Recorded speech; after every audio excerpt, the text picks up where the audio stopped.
आज का हमारा टॉपिक है इलेक्ट्रिकल एंड मैग्नेटिक प्रॉपर्टी। इसका मतलब है विद्युतीय और चुंबकीय गुण। किसमें? सॉलिड में।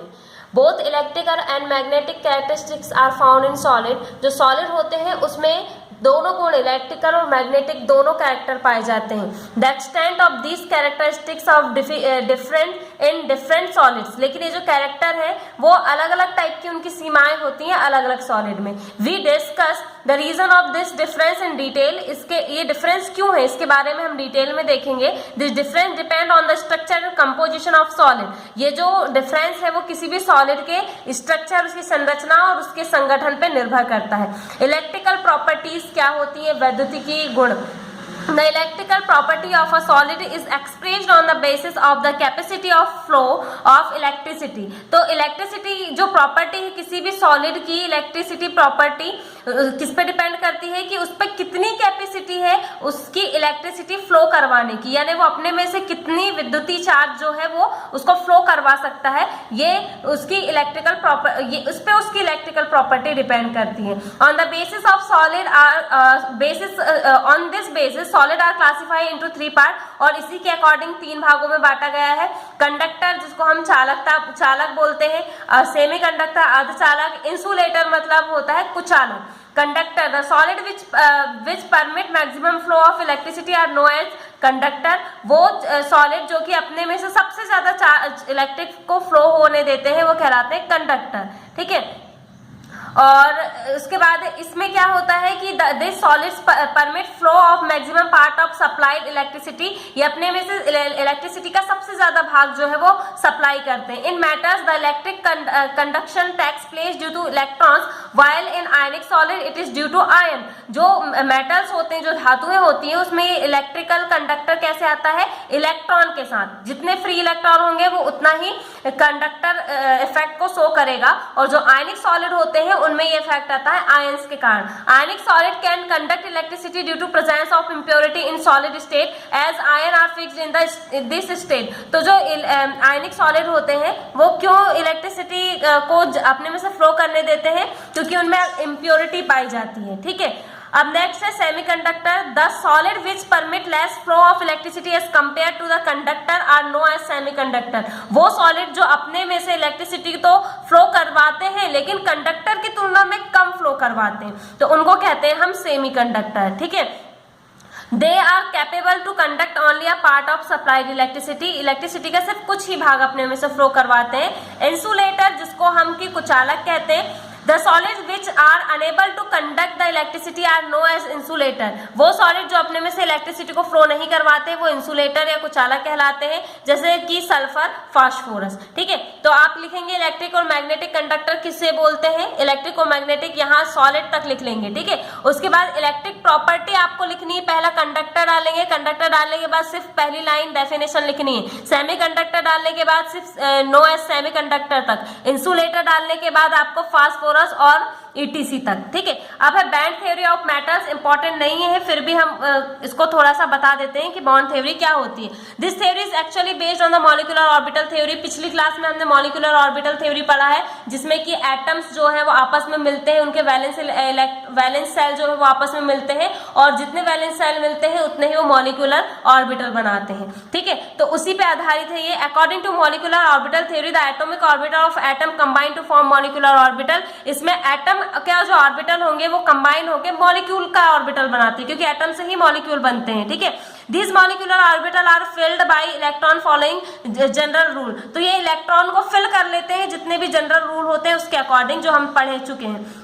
The number of molecular orbital formed is equal to number of combined atomic orbital। जितने atomic orbital मिलते हैं उतने ही नंबर में molecular orbital बनते हैं। This theory was discussed for two atoms or from bond between them, form bond between them। तो ये theory हम क्यों पढ़ते हैं कि इनके बीच में कौन से बॉन्ड बन रहे हैं उनको पढ़ने के लिए। In the formation of metals in infinite number of atom take part in combination। इस फॉर्मेशन में बहुत से मेटल्स के जो बहुत नंबर में जो एटम है वो पार्टिसिपेट करते हैं कंबाइन होने में। hence a high number of atomic orbital combine together to form same number of molecular orbital। और जब बहुत से एटॉमिक ऑर्बिटल जो है वो कंबाइन करने लगे बहुत सारे और मॉलिक्यूलर ऑर्बिटल बनाने लगे, this infinite number orbital are show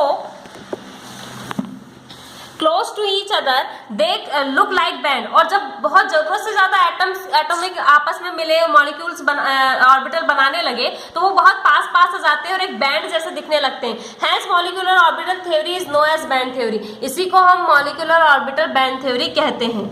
ठीक है, फिर नेक्स्ट है हमारा topic increase in conductivity of semi conductor and semi conductor character of insulator.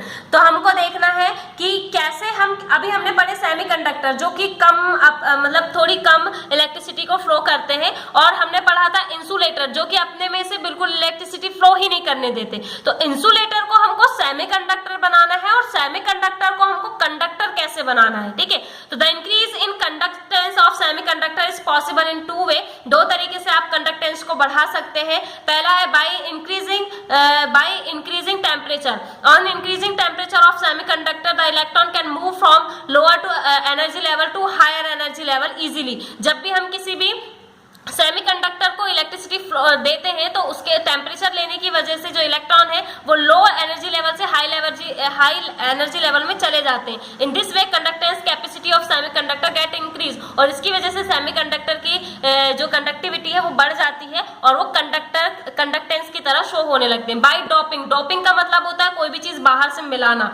The mixing of impurity in a solid crystal is known as the doping. जब भी हम किसी crystal solid में बाहर से कोई इम्प्योरिटी मिलाएं तो उसको हम डोपिंग कहते हैं। Due to doping the conductance of semiconductor can be increase, और इसकी वजह से सेमीकंडक्टेंस जो है वो कंडक्टेंस उनकी बढ़ जाती है। ठीक है, ये दो तरीके से डोपिंग हो सकती है, doping with electron rich impurity, doping with electron defect impurity. इसका मतलब है कोई ऐसा डोपिंग में अगर हम कोई ऐसा पदार्थ मिला रहे हैं जिसमें इलेक्ट्रॉन ज्यादा है, जिस सॉलिड में मिला रहे हैं उसकी तुलना में अगर इसमें इलेक्ट्रॉन ज्यादा है तो रिच इंप्योरिटी कहलाती है, और ऐसा पदार्थ मिला रहे हैं जिसमें कि क्रिस्टल्स की सॉलिड क्रिस्टल की तुलना में कम इलेक्ट्रॉन है तो वो डिफेक्ट इंप्योरिटी कहलाती है। इसी के अकॉर्डिंग दो टाइप के सेमीकंडक्टर होते हैं, एन टाइप सेमीकंडक्टर। एन का मतलब यहाँ नेगेटिव चार्ज से है। In doping with electron rich impurity the electron which possess more number of electron in valence shell as compared to the valence shell of electron of crystal are mixed in crystal. जब भी हम किसी ऐसे crystal में जिसके हमको conductivity बढ़ाना है उसमें ऐसा एलिमेंट मिला रहे हैं जिसके एटॉमिक वैलेंस सेल में ज्यादा इलेक्ट्रॉन हो, जिसमें हम मिला रहे हैं, जिस क्रिस्टल में मिला रहे हैं उसकी तुलना में इस मिलाने वाले पदार्थ में ज्यादा इलेक्ट्रॉन हो, तो इस प्रकार का एन टाइप सेमीकंडक्टर कहते हैं। These extra electron are responsible increase the conductance. ये जो एक्स्ट्रा इलेक्ट्रॉन जो मिला रहे हैं हम उसकी वजह से कंडक्टेंस शो करते हैं। These type of semiconductor are known as N type semiconductor. ठीक है, इसी को हम एन टाइप सेमीकंडक्टर कहते हैं। इसके एग्जाम्पल है सिलिकॉन और फास्फोरस। 4 और 5 वैलेंस इलेक्ट्रॉन कैपेसिटी सिलिकॉन में 4 होती है, फास्फोरस में 5 वैलेंस इलेक्ट्रॉन होते हैं। The extra electron of phosphorus, इस फास्फोरस के जो एक्स्ट्रा इलेक्ट्रॉन होते हैं वही जो है वो क्रिस्टल की कंडक्टिविटी को बढ़ाते हैं। ठीक है, तो आप लिखेंगे कि ये आप डेफिनेशन डालने के बाद इंक्रीजिंग ऑफ टेम्परेचर इजीली तक लिखेंगे, बाय डोपिंग आप इंक्रीज तक लिखेंगे। ये दोनों पॉइंट लिखने के बाद N type conductor N type semiconductor तक लिखेंगे। ये सिलिकॉन फास्फोरस का example.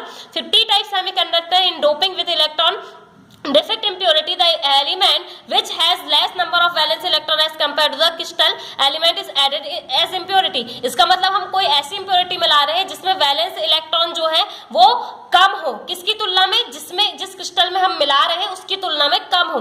The deficiency of electron creates a hole which has positive charge as compare to electron, और इस इलेक्ट्रॉन की कमी की वजह से हमको एक पॉजिटिव चार्ज का होल यानी खाली जगह मिल जाती है। ठीक है, this hole increase electric conductance of crystal, और यही जो खाली जगह होती है, यही जो होल है वो क्रिस्टल की कंडक्टेंस को बढ़ा देती है। Hence the semiconductor is known as P type. P type का मतलब होता है पॉजिटिव टाइप, तो ये कहलाता है आपका पॉजिटिव टाइप। जैसे कि बोरान और सिलिकॉन का, तो इसमें 4 और 3 वैलेंस इलेक्ट्रॉन कैपेसिटी होती है। इस 3 की एक की कमी की वजह से कंडक्टेंस शो करता है, जैसा नीचे डायग्राम में है। ठीक है,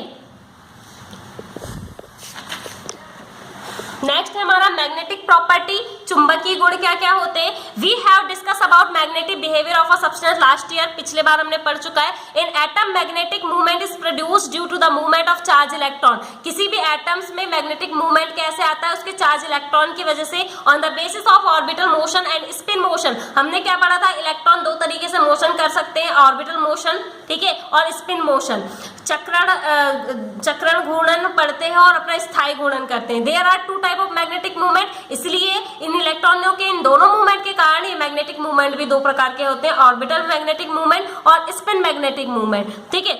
In a substance, magnetic property are produced due to the both permanent magnetic movement. Electron substance show different magnetic behavior in external magnetic field. जब भी हम किसी भी सब्सटेंस को बाहरी चुंबकीय प्रभाव में रखते हैं तो वो अपने अपने मैग्नेटिक इफेक्ट दिखाते हैं। इसके अकॉर्डिंग सब्सटेंस बहुत कितने टाइप के होते हैं, 5 टाइप के। पैरामैग्नेटिक सब्सटेंस, जिसको हम अनुचुंबकीय बोलते हैं, the substance which are attracted in the external magnetic field are known as paramagnetic substance. ऐसे सब्सटेंस जो कि किसी बाहरी चुंबकीय क्षेत्र में रखे जाने पर उस क्षेत्र की ओर आकर्षित हो, ठीक है, उसकी ओर आकर्षित हो तो वो क्या अट्रैक्ट हो, तो वो पैरामैग्नेटिक सब्सटेंस कहलाते हैं। फिर डायमैग्नेटिक, जिसको हम प्रतिचुंबकीय कहते हैं, the substance which are repelled in magnetic field are known as diamagnetic. जो कि चुंबकीय क्षेत्र में रखे जाने पे प्रतिकर्षण दिखाते हैं, वो डायमैग्नेटिक कहलाएंगे।